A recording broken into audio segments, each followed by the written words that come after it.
Yes, magandang araw Luzon, Visayas at Mindanao, sa tibok nasod o sa tibok kalibutan. Karong adlaw po, gusto ko pong bigyan ng reaksyon. Itong sinabi ni Marilyn Chang.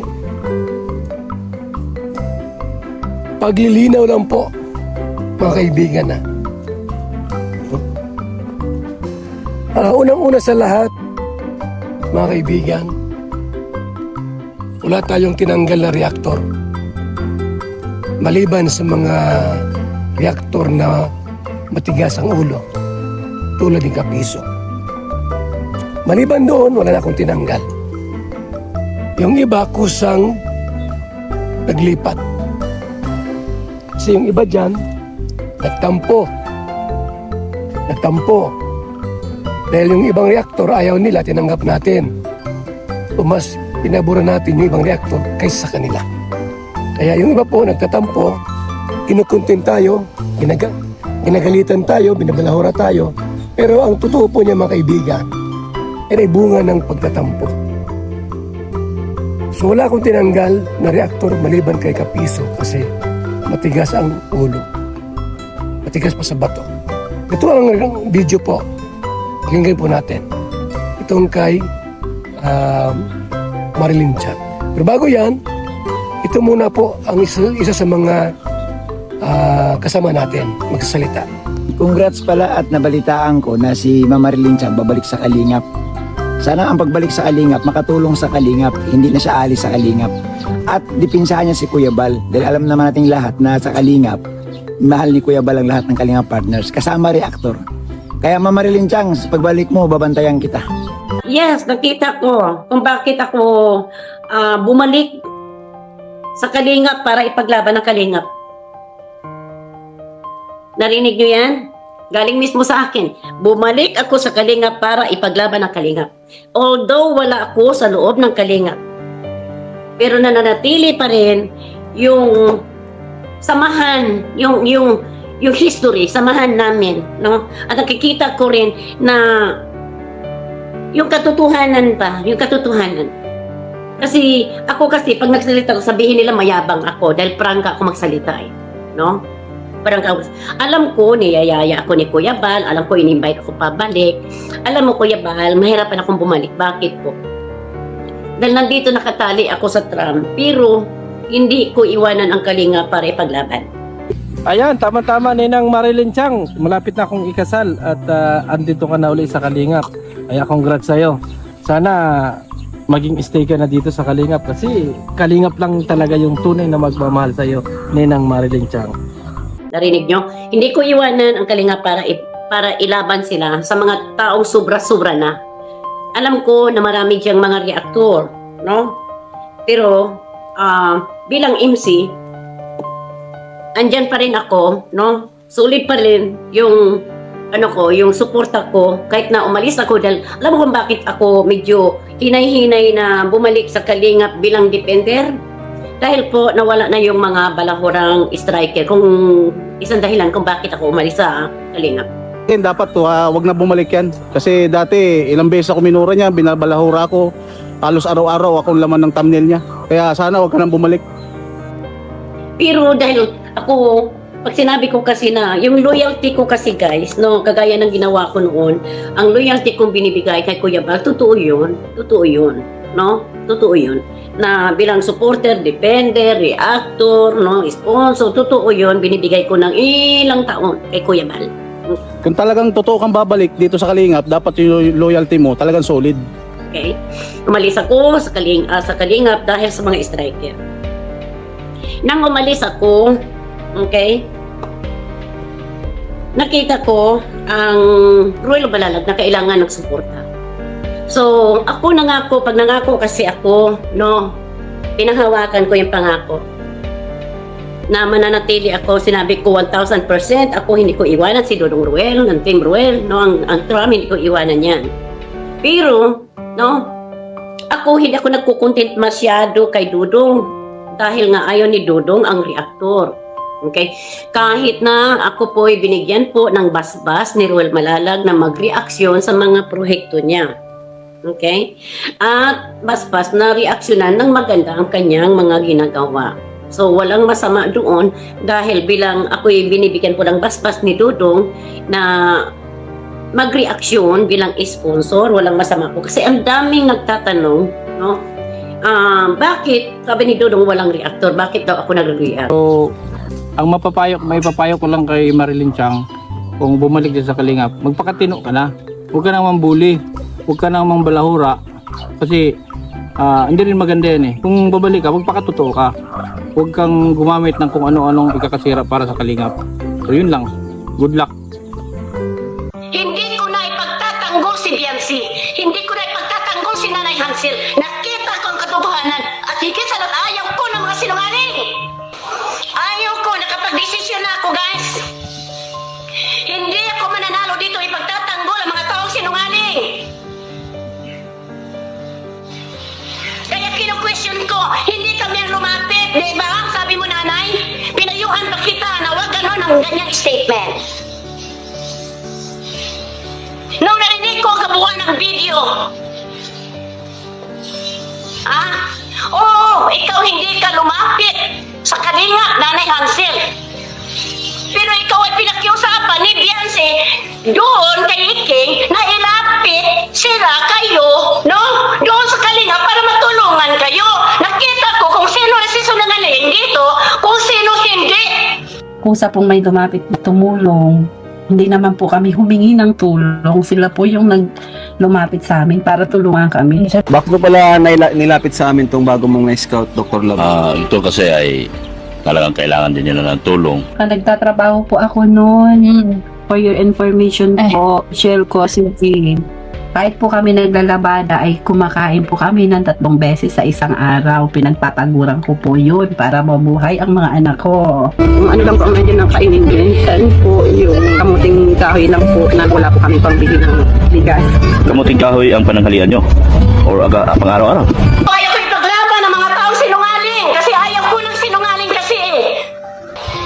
Tandaan ninyo, pag tama-tama ipaglaban ko yan. Pero nakita ko ang mali eh. Hindi ako bingi, hindi ako bulag. Lalabas ang katotohanan kung ang katotohanan dito. O hindi man kayo lumapit na Nanay Hansel. Sa totoo lang, masama loob ko bakit pinaglalaban ko kayo. Yun pala sinungaling kayo eh.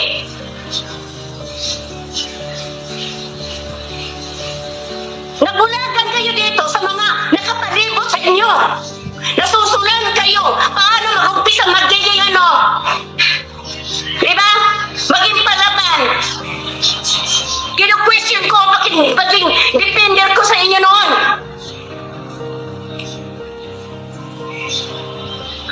Kahihiyaan ko, Nanay Hansel. Nahihiya ko sarili ko. Pinaglaban pa man din kita. Tapos lumabas ang katotohanan na yun pala, kayo pala nakangad, napakiusapan si Kalingap Rap para tulungan kayo. Tapos panay ang tanggi ninyo na kayong hindi lumapit. Kayo nga pala, nakiusap na lapitan kayo. Kusa pong may lumapit na tumulong, hindi naman po kami humingi ng tulong. Sila po yung lumapit sa amin para tulungan kami. Bakit mo pala nilapit sa amin tong bago mong na-scout, Dr. Love? Ito kasi ay talagang kailangan din nila ng tulong. Nagtatrabaho po ako noon. For your information po, share ko si kahit po kami naglalabada ay kumakain po kami ng 3 beses sa isang araw. Pinagpapaguran ko po yun para mabuhay ang mga anak ko. Diba? Bakit mo pala nilapit sa amin tong bago mong na-scout, Dr. Love? Ito kasi ay talagang kailangan din nila ng tulong. Ibig sabihin, naglalakad siya ng 2 hours. 2 hours. Tapos, Galing Pambuan. galing Pambuan. Layo po talaga mga kalingap. Layo. Tsaka walang-wala sila. Minsan naglalabada lang yung tatay at nanay niya. Tumatanggap silang labada dahil yung tatay niya paralyzed. Ayun. Yung likod, hindi may sakit sa buto. Pangalawa, wala din talaga akong sapat na pantulong. Kaya inilapit ko sa iyo ito, Kuya Rab, kasi ikaw lang ang may pwedeng tumulong sa kanila. Ano pangalan? Beyonce. Na Beyonce. At alamin po natin kung ano po yung pwede nating may tulong sa kanya. No? So, tara. Tara mga kalingap, samahan niyo po kami. Kaya po gusto ko pong matulungan po sila. Papasalamat nga po ako kay Doc Love at nilapit po ako sa inyo. Nilapit siya sa atin. Bakit mo pala nilapit sa amin tong bago mong na-scout, Dr. Love? Ito kasi ay talagang kailangan din nila ng tulong. At saka wala sila. Minsan naglalabada lang yung tatay at nanay niya. Tumatanggap sila ng labada dahil yung tatay niya paralyzed. Yung likod, hindi may sakit sa buto. Pangalawa, wala din talaga akong sapat na pantulong. Yes, nakita ko kung bakit ako bumalik sa Kalingap para ipaglaban ng Kalingap. Narinig niyo yan? Galing mismo sa akin. Bumalik ako sa Kalingap para ipaglaban ng Kalingap. Although wala ako sa loob ng Kalingap, pero nananatili pa rin yung samahan, yung history, samahan namin, no? At nakikita ko rin na yung katotohanan. Kasi ako pag nagsalita ko, sabihin nila mayabang ako dahil prangka ako magsalita eh, no? Alam ko, niyayaya ako ni Kuya Bal, alam ko, in-invite ako pabalik. Alam mo, Kuya Bal, mahirapan akong bumalik. Bakit po? Dahil nandito nakatali ako sa tram, pero hindi ko iwanan ang Kalinga para ipaglaban. Narinig nyo? Hindi ko iwanan ang Kalinga para ilaban sila sa mga taong sobra-sobra na. Alam ko na marami diyang mga reaktor, no? Pero, bilang MC, andyan pa rin ako, no? Sulit pa rin yung yung suporta ko kahit na umalis ako dahil alam mo kung bakit ako medyo hinay-hinay na bumalik sa Kalingap bilang defender?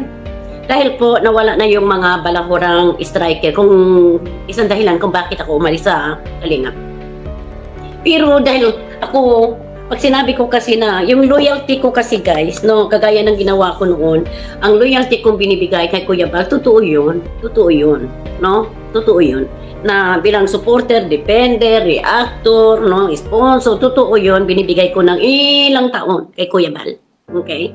Umalis ako sa Kalingap dahil sa mga striker. Nang umalis ako, okay, nakita ko ang Royal Balalag na kailangan ng suporta. So, ako nangako, pag nangako kasi ako, no, pinahawakan ko yung pangako. Na mananatili ako, sinabi ko 1,000%, ako hindi ko iwanan si Dodong Ruel, ng Team Ruel, no, ang Trump, hindi ko iwanan yan. Pero, no, hindi ako nagkukontent masyado kay Dudong dahil nga ayaw ni Dudong ang reaktor. Okay? Kahit na ako po ay binigyan po ng basbas ni Ruel Malalag na magreaksyon sa mga proyekto niya. Okay? At basbas na reaksyonan ng maganda ang kanyang mga ginagawa. So, walang masama doon dahil bilang ako ay binibigyan po ng basbas ni Dudong na magreaksyon bilang sponsor, walang masama po. Kasi ang daming nagtatanong, no? Bakit sabi ni Dudong walang reactor? Bakit daw ako nag-react? Mga Kalingap, pinambahalang humusga. Ha? Pinambahalang humusga. Kung maniwala kayo o hindi, natin pong project. Alam niyo po itong ating project. Ang budget nito hindi man gaano malaki. May pera, larga. Kung walang budget, pahinga. Hindi mo talaga madali, mga kaibigan. So, ito ay building para sa mga scholars. At the same time, kung may bakante at may mga dadalaw dito ng mga Kalingap supporters, pwede rito. No? Dito rin po maglagay ko dyan ng isang bahay din. Para sa mga supporters natin na pupuntang Daet, lalo na sa December. Diba? Kalingap Ball, Sanchez Giving, wala silang mapuntahan. Wala silang budget sa hotel. Ito pwede rito. Another building pa dito para sa inyo. So mga Kalingap, kayo nang humatol kay Marilyn Chang. So wala bang bawal sa atin. Walang bawal bumalik, walang bawal nasa inyo na po yan. Nasa inyo na po yan. Kung balahurain nyo ako, nasa inyo po yan. Kung mamahalin nyo ako, nasa inyo po yan. it's your choice. So yan lang po muna ang ating pong reaksyon na buhay. And God bless po, mga kaibigan, mga kalingap. BSM Kalingap Kape! Ang kapeng nagpapagaling at nagpapatigas ng tuhod. BSM Kalingap Kape. Kaping may puso. BSM Kalingap Kape! Ang kapeng may puso! BSM Kalingap Kape!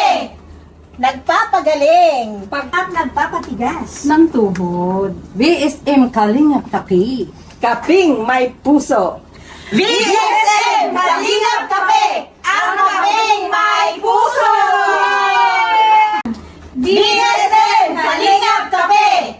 Ang kapeng nagpapagaling at nagpapatigas Ng tuhod. BSM Kalingap Kape. ang kaping may puso.